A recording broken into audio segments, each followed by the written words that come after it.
जय श्री राम। कृष्ण वंदे जगत गुरु।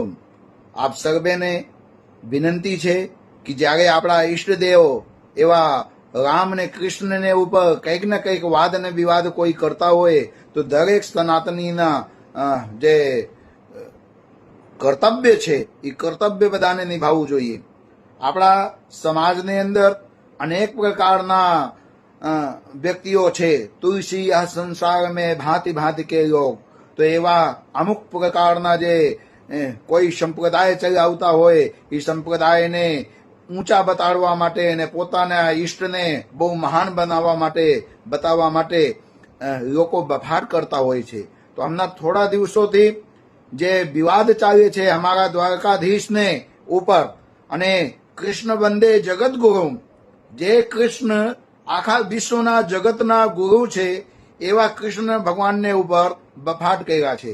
તો એવા બફાટ જે કર્યા છે સ્વામિનારાયણના સંતોએ એને અમે બખોડી કાઢીએ છીએ અને ભારત સરકાર અને ગુજરાત સરકારને અમે વિનંતી કરીએ છીએ કે આપ એક એવા કાયદા લઈ આવો કે આ સ્વામિનારાયણ સંપ્રદાયના જે સાધુ સંતો છે એને ઉપર આપણે લગામ લગાવી શકીએ। વારંવાર સ્વામિનારાયણ સંપ્રદાયના લોકો કંઈક ને કંઈક વાદ અને વિવાદ કરતા હોય છે અને પોતાના જે ગ્રંથ છે, પોતાની જે ચોપડી છે એની અંદર શિવને, રામને ને કૃષ્ણને ને ગણેશને ને હનુમાનજીને વિષયમાં કંઈક ને કંઈક વાદ વિવાદ કરતા હોય છે।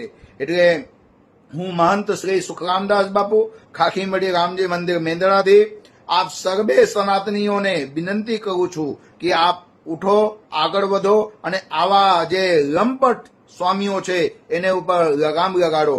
કારણ કે જે કૃષ્ણને, જે રામને, જે શિવને ન મૂકતા હોય એ તમને ને અમને ક્યારેય મૂકશે નહીં, મૂકે। ગમે ત્યારે કંઈક ને કંઈક વાદ અને વિવાદમાં આપણને ઉભા કરી દેશે।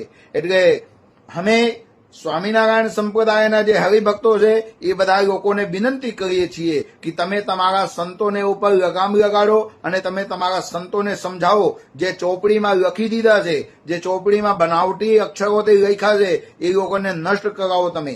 કારણ કે હવે તો હદ થઈ ગઈ છે। અત્યારે કેવું દ્વારકાધીશને અંદર લોકો પૂનમ ભરવા જાય, આખા વિશ્વને અંદર દ્વારકાધીશના દર્શન કરવા માટે લોકો તડફડી રહ્યા છે અને તમે આવી રીતે દ્વારકાધીશને વિષયમાં કયો અને પોતાને તમે કયો યદા યદા હિ ધર્મસ્ય, કેના માટે કહેવામાં આવ્યા છે આવું બધું તમે બાતું કરો છો। એક બાજુ યદા યદાની બાતું કરો છો, બીજી બાજુથી તમે કૃષ્ણ ભગવાનને વિષયમાં આવું બોલો છો। તો તમામ સનાતન ધર્મના જે ભક્તો છે એ બધાને અમે વિનંતી કરીએ છીએ કે તમે ઉઠો અને આગળ વધો। હું મહંત આપને સાથે છું અને ધર્મ માટે કદાચ ખપી જવું પડે ને તો આપણે ખપી જવા માટે તૈયાર છીએ। જય દ્વારકાધીશ, જય શ્રી